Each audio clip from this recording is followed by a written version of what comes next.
Esta es tu historia, esta es mi historia, pero principalmente esta es la más grande historia que se haya contado.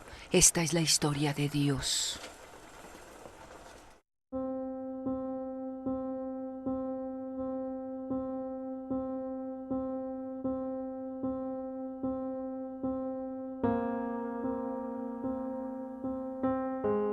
Manasés tenía 12 años cuando ascendió al trono y reinó en Jerusalén 55 años. Manasés hizo lo que ofende al Señor, pues practicaba las repugnantes ceremonias de las naciones que el Señor había expulsado delante de los israelitas. Reconstruyó los altares paganos que su padre Ezequías había destruido. Además erigió otros altares en honor de Baal e hizo una imagen de la diosa Aserá, como lo había hecho Acab, rey de Israel.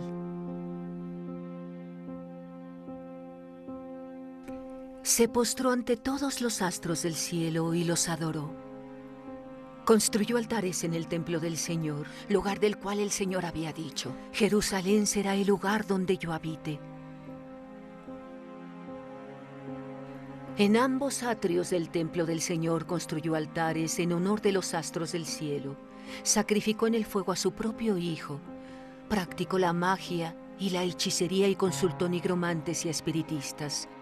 Hizo continuamente lo que ofende al Señor, provocando así su ira.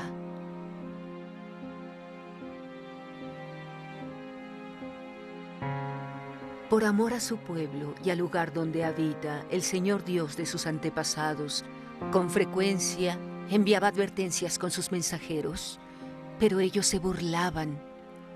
Tenían en poco sus palabras y se mofaban de sus propios profetas. Por fin el Señor desató su ira contra el pueblo y ya no hubo remedio. Sesión 17. La caída del reino.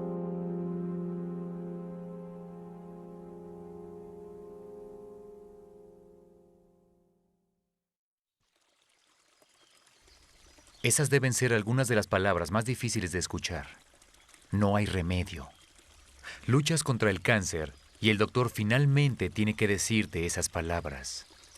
No hay remedio, vas a morir. Luchas con un matrimonio difícil y finalmente tu cónyuge te dice: no hay remedio, es hora de un divorcio.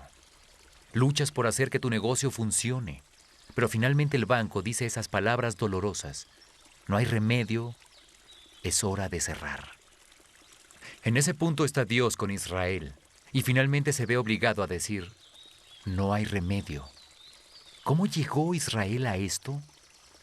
Hemos aprendido a través de nuestra jornada en la historia que Dios estableció a la nación de Israel de la nada como su plan para revelarse a sí mismo y ofrecer un camino para que todos vuelvan a Él. Para hacerlo, le dio a Israel la ley, instruyó a Israel sobre cómo funciona la vida con Dios, cómo amar a Dios y amarse unos a otros. Las personas podrían ver cómo funciona la vida en comunidad con Dios y serían atraídas al único y verdadero Dios que también las ama. Pero Israel no cumplió con su parte del trato. Durante cientos de años, Dios esperó pacientemente y les advirtió. Les dio segundas oportunidades, incluso terceras oportunidades, pero no quisieron escuchar. Dios estaría justificado si olvidara todo el plan y comenzara de nuevo con un nuevo grupo de personas. Pero le hizo la promesa incondicional a Abraham de que el Mesías, el que nos proporcionaría el camino de vuelta a Dios, saldría de Israel. Específicamente, el Mesías vendría de la familia de David, la tribu de Judá. Hemos visto en los últimos capítulos que Dios reduce a Israel a un pequeño remanente. La que alguna vez fue la fuerte e imparable nación de Israel unificada es dividida en dos, norte y sur. El reino del norte se quedó con 10 de las 12 tribus de Israel, pero son capturados en la nación pagana llamada Asiria y son deportados y asimilados en su cultura pagana en el 722 a.C. Solo queda el reino del sur, Judá. Aunque Judá tuvo 5 reyes buenos en un periodo de 350 años, los otros fueron tan malvados como los reyes del norte. Aquí hay un buen ejemplo al inicio del capítulo 17. Manasés tenía 12 años cuando ascendió al trono y reinó en Jerusalén 55 años. Segunda de Reyes 21:1. Bueno, creo en darle a los jóvenes la oportunidad de dirigir, pero pienso que convertirte en rey cuando estás en secundaria es demasiado. Creo que debe haber una regla en la que no puedes convertirte en rey hasta que termines de luchar con el acné. Este fue el caso de Manasés. Él no solo hizo lo malo ante los ojos del Señor. La historia nos cuenta que hizo mucho mal. Derramó demasiada sangre inocente e hizo más mal que los amorreos. ¿Los amorreos? Esas son personas tan malvadas que Dios los exterminó de la tierra de Canaán y se la dio a los israelitas. Dios sería totalmente justo si comenzara de nuevo, si no fuera por la promesa. Pero no solo se trató de Manasés. De los últimos 6 reyes de Judá, solo uno, Josías, fue bueno. Él constituye un reto para mi teoría, pues tenía 8 años cuando ocupó el trono. Como en el reino del norte, Dios levantó profetas para llevarle a los reyes y a las personas sus mensajes. Era hora de que Judá escuchara el plan de Dios frente a su maldad persistente. Por amor a su pueblo y al lugar donde habita, el Señor Dios de sus antepasados con frecuencia les enviaba advertencias por medio de sus mensajeros. Pero ellos se burlaban de los mensajeros de Dios. Tenían en poco sus palabras y se mofaban de sus profetas. Por fin, el Señor desató su ira contra el pueblo y ya no hubo remedio. Segunda de Crónicas 36, 15, 16.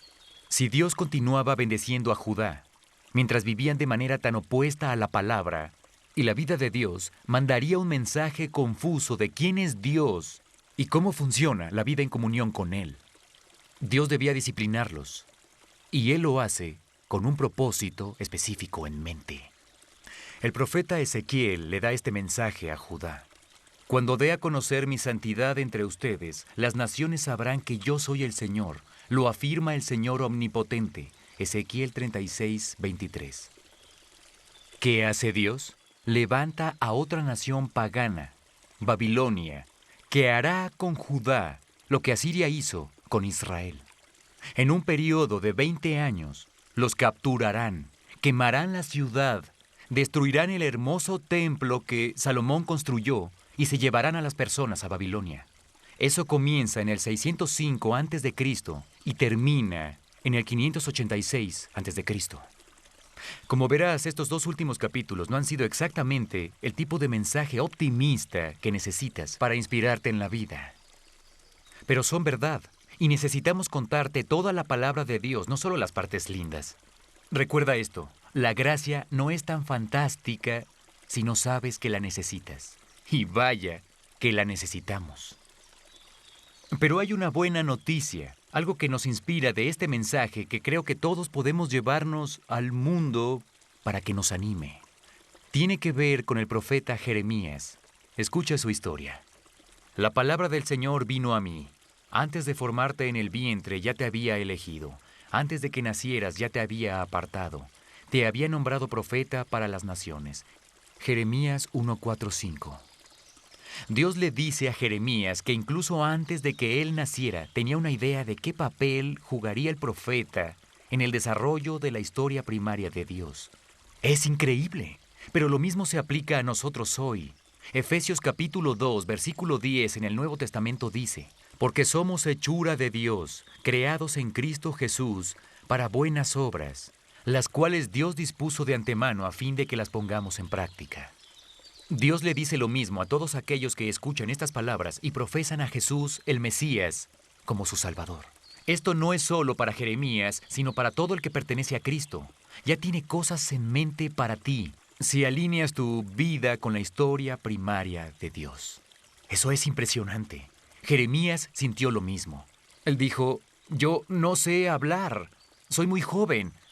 Nosotros nos sentimos igual, ¿verdad? Soy muy joven, soy muy viejo, no soy tan listo, no sé hablar frente a las personas, no soy tan disciplinado para que me tomen en cuenta. Y así seguimos y seguimos. La historia nos cuenta que Dios estira su mano y toca la boca de Jeremías y le dice que va a estar con él a cada paso del camino. Lo mismo es verdad para los que creen en el Nuevo Testamento.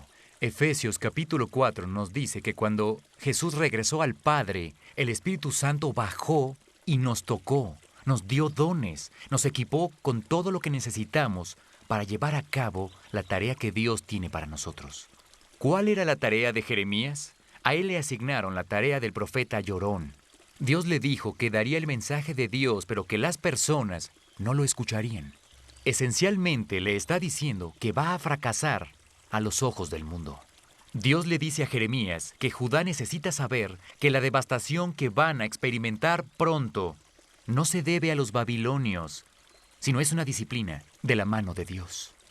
Hay un principio en esto para nosotros. En el contrato laboral de Dios no nos pide que seamos exitosos según los estándares del mundo, sino fieles. El éxito radica en la fidelidad a Dios, no en los resultados. Dios le dijo a Jeremías que se quedara en Jerusalén después de que Judá partiera al exilio para observar las ruinas y escribir sobre lo que viera.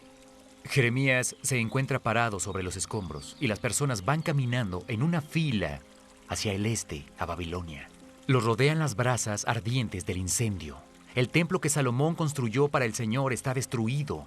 Él llora amargamente y escribe un libro del Antiguo Testamento llamado Lamentaciones, lo cual significa llorar. Pero hay un rayo de luz. En medio de todo el severo amor y la disciplina, Dios le dice a Jeremías que le diga a Judá que los va a llevar de vuelta a casa. Tal vez has escuchado esas palabras antes y no sabías que venían de los labios de Jeremías a la ahora exiliada nación de Judá. Pero algo más me viene a la memoria, lo cual me llena de esperanza. El gran amor del Señor nunca se acaba y su compasión jamás se agota.